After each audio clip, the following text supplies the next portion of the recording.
और इस बीच दिल्ली से बड़ी खबर, जहां कांग्रेस की सीईसी बैठक खत्म हो गई है। अपडेट आपको दे रहे हैं, जहां सीईसी की बैठक खत्म हुई है और साथ ही कई सीटों पर नाम फाइनल भी कर लिए गए हैं। मध्य प्रदेश के नामों पर मोहर लगी है। जल्द ही कांग्रेस की दूसरी सूची जारी की जा सकती है। ये अपडेट आपको दे रहे हैं, जहां सीईसी की बैठक खत्म हो गई है और कई सीटों पर इस दौरान मंथन किया गया, जिनके नामों पर मोहर लग चुकी है। नाम फाइनल हो गए हैं। मध्य प्रदेश के नामों पर मुहर लगी है। जल्द ही मध्य प्रदेश में और देश में कांग्रेस की उम्मीदवारों की दूसरी सूची जारी हो सकती है। ये अपडेट आपको दे रहे हैं, जहां दिल्ली में कांग्रेस की सीईसी की बैठक खत्म हुई है और इस दौरान कई सीटों पर नाम फाइनल कर लिए गए हैं। मध्य प्रदेश के नामों पर मुहर लग गई है और साथ ही चर्चा है कि जल्द ही कांग्रेस अपनी दूसरी सूची जारी करेगी। बता दें कि लगातार मध्य प्रदेश में उम्मीदवारों के नामों को लेकर मंथन किया जा रहा है। कई चर्चाएं हैं कि कांग्रेस को उम्मीदवारों के नाम तय करने में मशक्कत का सामना करना पड़ रहा है, लेकिन अब ये चर्चा है कि सीईसी की बैठक खत्म होने के बाद से ही कांग्रेस अपनी दूसरी सूची जारी कर सकती है।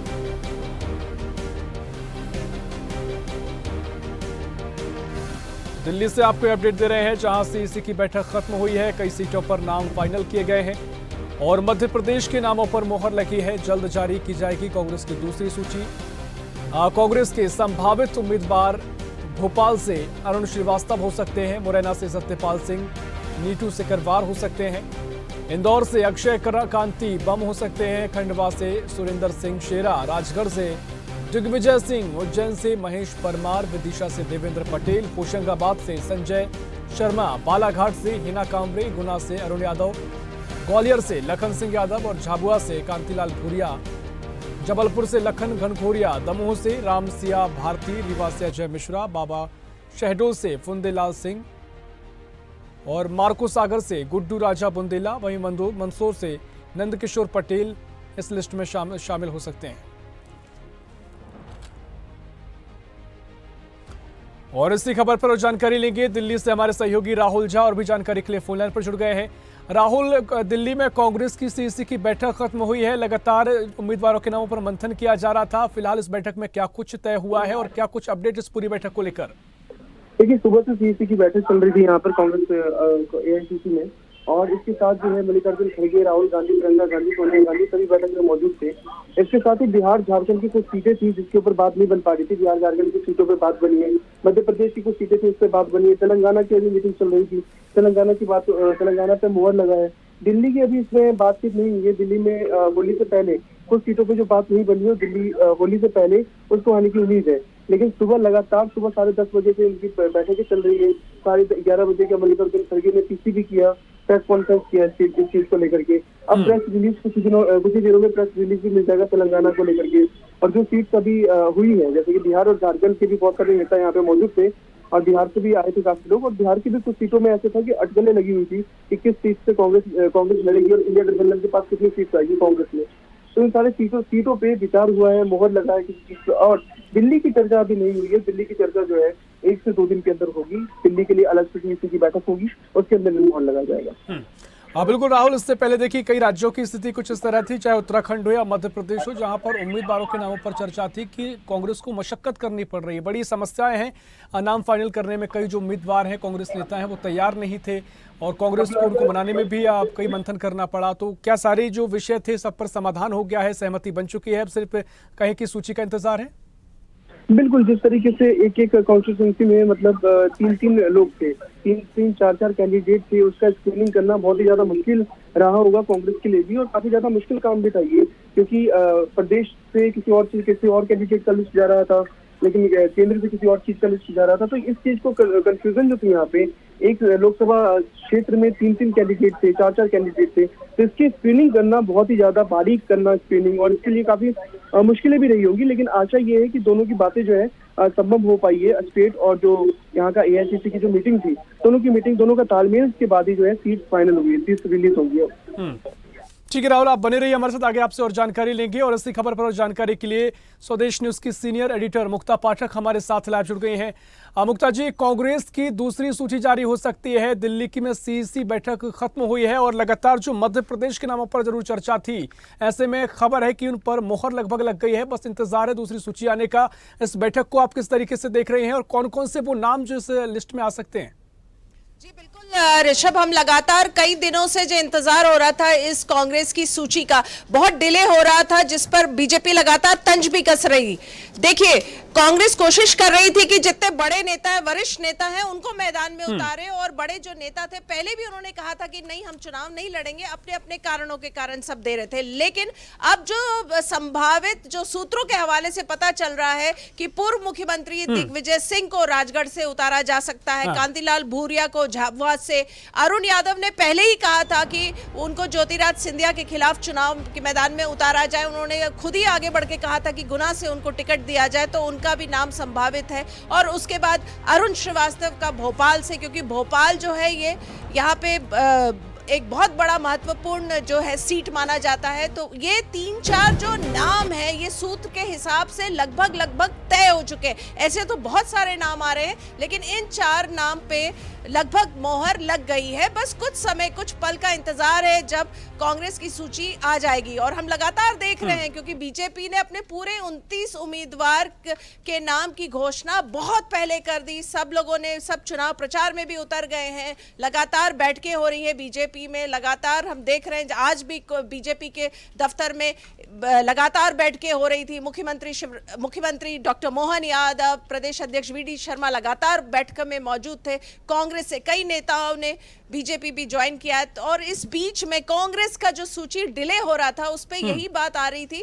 कांग्रेस के आला कमान, केंद्रीय नेता चाह रहे थे कि जो बड़े फेस है कांग्रेस के, वो मैदान में उतारा जाए, क्योंकि जिस तरह से भगदड़ की स्थिति कांग्रेस मध्य प्रदेश में हो गई है कि लगातार नेता, कार्यकर्ता, प्रवक्ता सब बीजेपी में जा रहे हैं। तो ऐसे में आला कमान की चिंता थी कि जो बड़े चेहरे हैं वो चुनाव लड़े मध्य प्रदेश में। जी बिल्कुल मुक्ता जी, तमाम चेहरों का आपने जिक्र किया, तमाम नामों का जिक्र किया। एक चर्चा ये भी कि विदिशा से शिवराज सिंह चौहान के सामने देवेंद्र पटेल को उतारा जा सकता है। और हाल ही में शिवराज सिंह चौहान का बयान भी हमने देखा, उन्होंने कहा कि जो कांग्रेस की स्थिति है, कोई भी नेता तैयार ही नहीं है कि किसी भी सीट पर लड़ने के लिए, क्योंकि सबको पता है कि नतीजा हारने का होगा। तो तमाम तरीके से तंज भी शिवराज सिंह चौहान ने कसा था। तो ऐसे में अगर ये लिस्ट आती है, तो क्या ये माना जाए कि कांग्रेस के सारे जो कहें कि जो बातचीत थी, जो भी मंथन था, वो पूरा हो गया है, या जो मशक्कत कांग्रेस को करनी पड़ रही थी, अब समाधान निकल आया है? देखिए, मशक्कत बस इसी बात की हो रही थी, क्योंकि जिस तरह से कांग्रेस में हम देख रहे हैं कि लगातार जो नेता छोड़ के बीजेपी में जा रहे हैं, इसलिए कांग्रेस का केंद्रीय नेतृत्व लगातार ये मध्य प्रदेश में कोशिश कर रहा था कि बड़े चेहरों को मैदान में उतारे।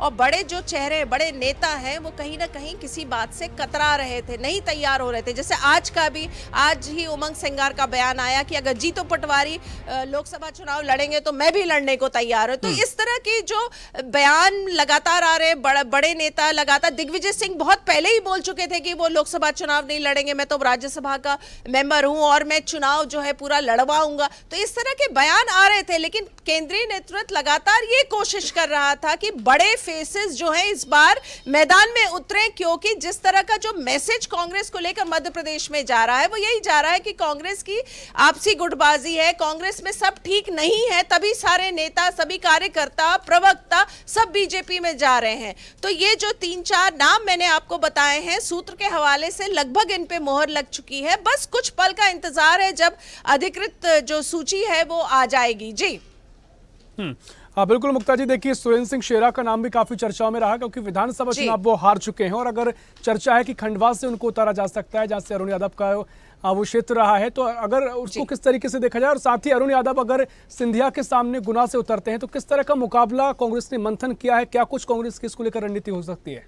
देखिए, अरुण यादव लगातार इस बात के लिए कह रहे थे कि उन्हें सिंधिया जी के खिलाफ उतारा जाए, तो केंद्रीय नेतृत्व ने इस बात को मान लिया है। ठीक है, एक चेहरा तो है अरुण यादव, लेकिन सिंधिया के सामने आप देखिए गुना उनका खुद का क्षेत्र है, खुद उनका एक ऑरा है, महल की राजनीति है। भले वो पिछली बार हार गए, वो कई बार ऐसा हो जाता है, राजनीति में उतार चढ़ाव होता ही रहता है, लेकिन अब जिस तरह का उनका ग्राफ है, जिस तरह का उन्होंने काम किया है, तो अरुण यादव को गुना में डेफिनेटली बहुत मुश्किलों का सामना करना पड़ेगा। कांग्रेस को दिक्कतें आएंगी क्योंकि ज्योतिराज सिंधिया का ग्राफ बीजेपी में आके और भी ज्यादा बड़ा हो गया है। और दूसरी बात जो आपने कहा था कि पहले पूछा था शिवराज सिंह चौहान का तंज, तो ये तंज तो लगातार सारे बीजेपी के नेता कर रहे हैं कांग्रेस के खिलाफ कि कोई है ही नहीं, कोई बचा ही नहीं है, कोई है ही नहीं, कौन लड़ेगा चुनाव, कैसे लड़ेगा। ये बात तो कहीं ना कहीं हद तक सही इसलिए भी साबित हो रही क्योंकि ये सूची इतनी लेट होते जा रही है। पहले चरण का जो मतदान है वो 19 अप्रैल को नामांकन शुरू हो गया और कांग्रेस की सूची अब आएगी, आज शाम तक उम्मीद कर रहे हैं कि हम आ जाएगी। तो शिवराज सिंह चौहान ही नहीं बल्कि बहुत सारे जो बीजेपी के नेता हैं वो लगातार कांग्रेस पे इस बात को लेकर तंज कस रहे हैं। और जो शेरा का आपने बात कही कि हाँ उस जो क्षेत्र की बात है वहां पे उनका अच्छा प्रभाव है और उस इलाके में अगर उनका नाम आता है तो प्रभाव तो है। अब लेकिन देखना होगा जिस तरह से बीजेपी के पास एक एज है, बहुत सारे जो मुद्दे हैं, राम मंदिर का मुद्दा है, आर्टिकल 370 का मुद्दा है, सीए का मुद्दा है, ये सारे मुद्दे, मोदी की गारंटी है, ये सब चीजों से बीजेपी काफी बढ़त में है। अब कांग्रेस इसको कैसे सामना करती, क्या बड़े नेता उतारने से ये मुद्दे पीछे हो जाएंगे? बिल्कुल नहीं होंगे। हाँ, लेकिन बड़े नेता से ये मैसेज जाएगा कि कांग्रेस में सब ठीक है। निश्चित तौर पर देखिए लगातार मंथन इसको लेकर कांग्रेस ने किया है और साथ ही आपने जिक्र भी जो किया कि अगर तमाम नेता हैं जो पुराने नेता बताए जा रहे हैं, बड़े नेताओं को अगर जैसा कि सूत्रों के हवाले से हमें खबर मिली है, अगर यही नाम सामने आते हैं तो इसके पीछे कांग्रेस का क्या मंथन हो सकता है? क्योंकि फिलहाल स्थिति देखें तो अगर मध्य प्रदेश की 29 में से 28 सीटों पर ऑलरेडी भाजपा का कब्जा रहा है और छिंदवाड़ा में भी कांग्रेस इस बार बीजेपी मजबूत दिखाई दे रही है, तो क्या मंथन इस बार बीजेपी को चुनौती देने के लिए कांग्रेस का देखा जा सकता है, जो बड़े दिग्गज नेता हैं उनको उतारना? क्योंकि चर्चा ये थी कि तमाम नेता उतरने से मना कर रहे थे क्योंकि कहीं ना कहीं जो मशक्कत का सामना करना पड़ रहा था, क्योंकि स्थिति कांग्रेस के लिए कहीं के अनुकूल नहीं दिखाई दे रही थी। जी बिल्कुल, देखिए इससे मैसेज कांग्रेस यही देना चाह रही है कि जो भगदड़ की स्थिति है जिसको बीजेपी बार बार भुना रही है, जो एक माइंड गेम खेल रही है कि देखिए कांग्रेस में सब कुछ ठीक नहीं है, तभी कांग्रेस के नेता भाग रहे हैं, छोड़ के बीजेपी में आ रहे हैं। तो जनता से यही सवाल बीजेपी पूछ रही है कि क्या आप ऐसे पार्टी को वोट देंगे लोकसभा में, ऐसी पार्टी की सरकार बनाएंगे जो अपने नेताओं को नहीं संभाल पा रही। इसीलिए कांग्रेस के आला कमान, इसीलिए सूची लेट हो रही थी कि जो बड़े नेता हैं, जो बड़े फेसेस हैं, चाहे वो दिग्विजय सिंह हो, चाहे वो अरुण यादव हो, कांतिलाल भूरिया, नॉन चेहरे हैं, इनको मैदान में उतारा जाए ताकि ये मैसेज जाए जनता के बीच में कि नहीं कांग्रेस में सब कुछ ठीक है। लेकिन सवाल ये उठता है क्या बड़े नेता उतारने से, जैसा मैंने कहा, इतने सारे जो मुद्दे हैं जनता के बीच में जो बीजेपी मुद्दे लेके जा रही है, तो क्या उससे फायदा होगा कांग्रेस को? ये देखना हो, केवल बड़े चेहरे उतारने से बहुत फायदा नहीं होता है, आपके पास मुद्दे भी होने चाहिए। तो मुद्दे की, जैसा मैंने आपको कहा, राम मंदिर, सीएए, आर्टिकल 370, ये सब बीजेपी के फेवर में है इस वक्त। हाँ बिल्कुल मुक्ता जी, भोपाल सीट का जिक्र करें तो पिछली बार हमने देखा कि जिस तरीके से 3.5 लाख के अंतर से बीजेपी ने सीट पर जीत हासिल की थी और दिग्विजय सिंह यहाँ से सामने थे। इस बार अगर अरुण श्रीवास्तव को उतारा गया है, आलोक शर्मा बीजेपी से हैं, तो क्या मुकाबला इस तरह यहाँ देखने को मिल सकता है? कुछ अंतर पिछली बार की तुलना में आएगा या फिर यहाँ से मान के चला जाए कि बीजेपी की पारंपरिक सीट है और यहाँ से बीजेपी अभी से मजबूत दिखाई दे रही है? देखिए परंपरागत सीट है भोपाल बीजेपी की, लेकिन पिछले बार का जो आपने जिक्र किया 3-3.5 लाख का जो डिफरेंस था वो इसलिए था कि दिग्विजय सिंह चुनाव लड़ रहे थे, प्रज्ञा ठाकुर सामने में थी, ये नहीं था। दिग्विजय सिंह खुद ही बोलते हैं कि मेरी फोटो आप पोस्टर में मत लगाइए, मेरा नाम मत लीजिए, वोट मैं काटता हूं। लेकिन उन्होंने लोकसभा चुनाव लड़ा था, 3-3.5 लाख का वोट डिफरेंस था, क्योंकि पब्लिक के मन में अभी भी उनकी परसेप्शन मिस्टर बंटाधार की है 2003 की, जब बीजेपी ने पहली बार 10 साल के कांग्रेस सरकार को हटा के सत्ता पे काबिज हुई थी। उमा भारती उस समय उनके खिलाफ में थी। उस समय रोड, बिजली, पानी, ये सब का मुद्दा था और इनका नाम ही मिस्टर बंटाधार दिया था। और जिस तरह के बयान दिग्विजय के सालों दर साल आते रहे, चाहे वो एंटी आरएसएस है, चाहे वो बाकी भी उनके जो बयान आते हैं, अगर इस स्थिति को देखें तो क्या अरुण श्रीवास्तव कुछ चुनौती दे पाएंगे? बिल्कुल दे पाएंगे, क्योंकि आप देखिए आलोक शर्मा, भले ही ये परंपरागत सीट है लेकिन आलोक शर्मा अभी अभी विधानसभा चुनाव हारे हैं, तो आप ये कह सकते हैं कि एक टफ फाइट तो देंगे अरुण श्रीवास्तव, बिल्कुल एक टफ फाइट देंगे। कांग्रेस एक बहुत टफ फाइट देगी बीजेपी को।